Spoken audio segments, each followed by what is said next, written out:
Bonjour, je vais vous présenter Learning Apps, qui est un site internet gratuit, simple d'utilisation, qui permet de créer des mini-jeux éducatifs. Il y en a beaucoup de différents qu'on peut créer. Ça a été très utilisé par l'Éducation nationale pendant le premier confinement.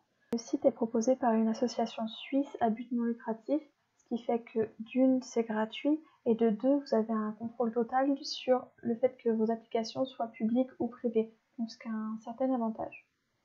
Vous allez pouvoir regarder les applications publiques que des créateurs ont décidé de partager avec tout le monde en allant sur découvrir des applis ici.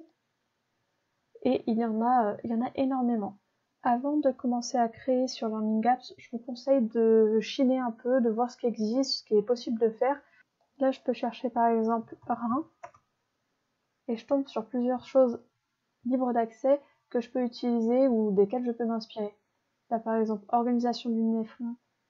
C'est une application de type placement sur l'image, donc je peux jouer avec, voir si ça me plaît. Si je décide que c'est ça que je veux utiliser et envoyer à mes patients, juste en dessous, là, j'ai le lien que je peux copier ici. Avec le lien, ils pourront y accéder sur tablette, sur smartphone, sur ordinateur, et ils pourront y accéder sans créer de compte, ce qui est plutôt pratique. Vous pouvez également leur fournir un QR code, ici. Donc là, j'ai l'image, ça se flash avec un smartphone. Soit je leur fournis ce QR code là, soit je vais imprimer une diapositive en faisant clic droit, copier l'image et je le colle sur ma diapositive. Et si vous voulez intégrer un Learning Apps à un site internet, vous pouvez intégrer le code iframe qui est ici. Bon, ça, la plupart d'entre vous n'ont pas l'utiliser. À quel moment partager le Learning Apps? Alors ce sera vraiment vous en fonction de vos objectifs. Ça peut être quelque chose que vous envoyez pour rappeler certaines notions entre deux séances. Ça peut être au sein d'une séance en visioconférence pour changer le rythme, faire un petit temps individuel. Ça peut être en présentiel, donc soit vous mettez l'application sur une tablette et vous réalisez l'activité avec le patient, soit si c'est avec un groupe de patients, ça sert juste de support à une activité et vous le vidéo projetez par exemple. Ça s'appelle du présentiel enrichi et ça va permettre aux patients d'avoir le plaisir de manipuler un outil numérique sans avoir toutes les frustrations qui sont liées aux difficultés d'accès au numérique, particulièrement pour les patients les plus âgés qui se retrouvent souvent en situation d'échec par rapport à ça. Ça peut être avant une séance pour introduire certaines notions qui vont être explorées par la suite et permettre au patient de faire un avant-après lui-même, de faire une auto-évaluation.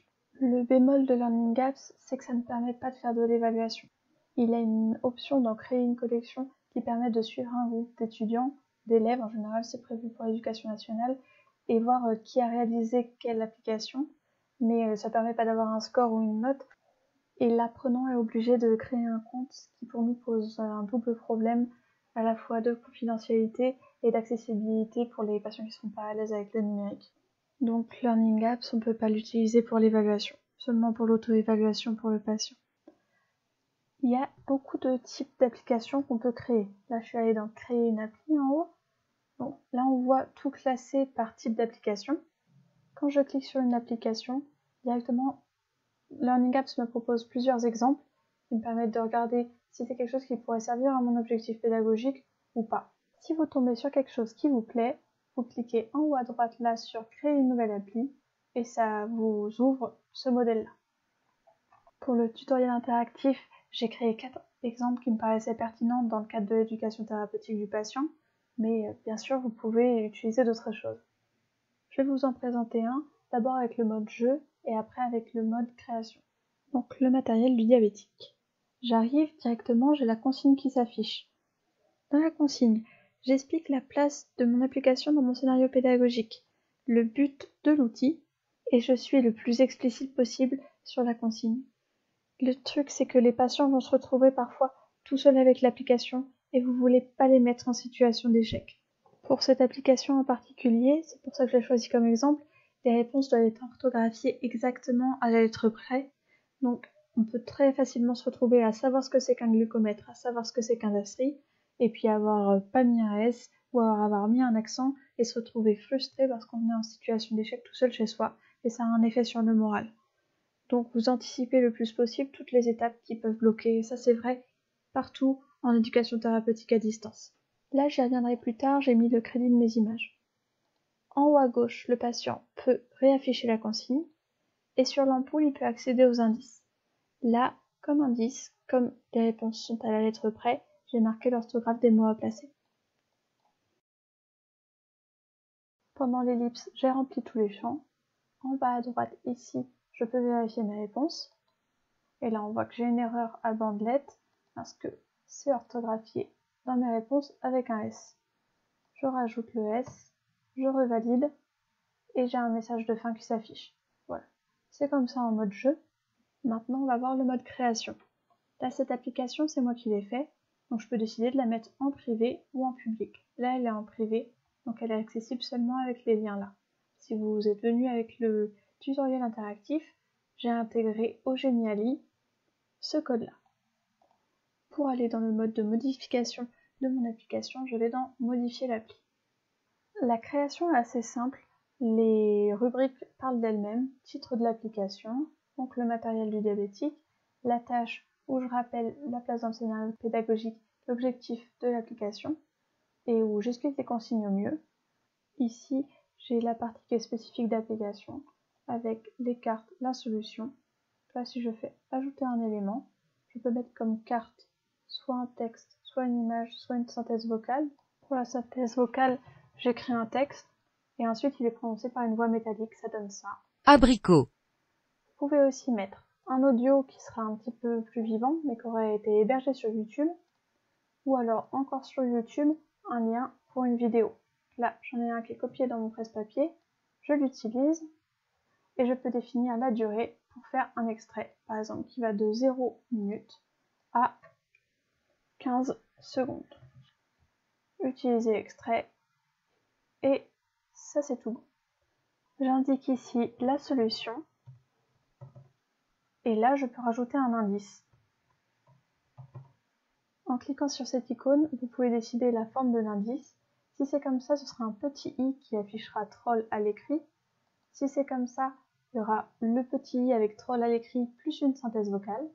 Et là, avec le petit œil barré, il y aura seulement la synthèse vocale. Donc là, j'ai des réglages spécifiques, je ne vais pas rentrer dans les détails. Feedback, c'est ce qui va s'afficher quand l'apprenant aura terminé l'application avec toutes les bonnes réponses. Donc dedans, vous le félicitez. Parfois, on a des sites qu'on aime bien et on aimerait bien que les patients puissent s'y référer parce qu'on sait que c'est des ressources qui sont vérifiées. Là, la zone du feedback, c'est particulièrement le bon endroit pour leur partager des ressources. Ils sont déjà sur leur ordinateur et c'est possible qu'ils soient enthousiasmés par la qualité de votre application et qu'ils aient envie d'en apprendre plus. Donc, vous pouvez leur coller une petite zone pour aller plus loin. Vous pouvez consulter le site suivant et leur mettre le site que vous approuvez. Ici, les indices qui s'affichent donc quand on clique sur la petite ampoule en haut à gauche. Là, j'enregistre l'application avec les modifications que j'ai faites. Typiquement, ce qui va se passer, c'est que vous allez faire l'appli une première fois, l'enregistrer, tester toutes les possibilités de réponse et toutes les possibilités de bugs, et retourner, modifier l'appli. Ça prend 2-3 allers-retours et puis après, c'est tout bon. Une dernière chose à voir, ça va être l'utilisation des images et des licences sur Internet. Quand je retourne dans la consigne, là on voit que j'ai mis les crédits images. J'ai mis 2 sites. Ces images-là, je les ai pas fabriquées moi-même. Je les ai trouvées sur ce site-là, FreePix. C'est un site qui a une grande banque d'images qui sont libres de droit, mais avec quand même des conditions. Là, quand je consulte la licence, je vois que je peux l'utiliser pour des projets soit personnels, soit commerciaux, et que je peux l'utiliser en faisant des modifications. Pour l'utiliser, je dois également l'attribuer. Il y a marqué attribution requise, donc je regarde. Et pour l'attribution sur un élément vidéoludique, je dois copier ce code-là. Je le rajoute au sein de mon application, donc là je l'ai collé ici. Et c'est bon, je suis au clair niveau réglementation, j'ai le droit de faire ça. Là j'avais besoin que mon image soit avec des droits de modification dessus, parce que j'ai pris l'image en grand et je l'ai segmentée en petits morceaux. Pour cette image de brasserie, je l'ai trouvée sur ce site-là. Donc j'y vais, je vois les droits d'utilisation sont tout support sauf publicité, donc j'ai le droit de l'utiliser. C'est un pli à prendre de respecter toutes ces règles-là, mais c'est important de le faire. Donc soit vous achetez ces images auprès d'un artiste, soit vous avez quelqu'un au sein de l'équipe qui est capable de créer des beaux visuels qui vous conviennent, soit vous devez passer par toutes les images libres de droit sur internet et du coup vous familiariser un petit peu avec ces règles-là. Voilà, cette vidéo d'introduction sur le site Learning Apps est terminée. J'espère que ça va vous permettre de vous inspirer pour créer des applications là-dessus. Dans le tutoriel interactif, je vous ai mis ces 4 exemples qui me paraissaient pertinents pour un usage en éducation thérapeutique. Après, bien sûr, vous vous sentez libre de découvrir n'importe lesquelles des applications et puis d'utiliser ce qui sert le plus vos propos pédagogiques, et ce sera en fonction des informations que vous souhaitez faire passer. Bon apprentissage sur Learning Apps, et n'hésitez pas à faire des retours sur ce qui vous paraît compliqué, ce qui vous paraît bien, les usages que vous en avez fait et les retours que vous avez des patients. Dans le tutoriel interactif en bas à droite, il y a un Padlet qui vous permet de faire tous ces retours-là, donc je serais très reconnaissante si vous pouviez le faire. Bonne journée à vous!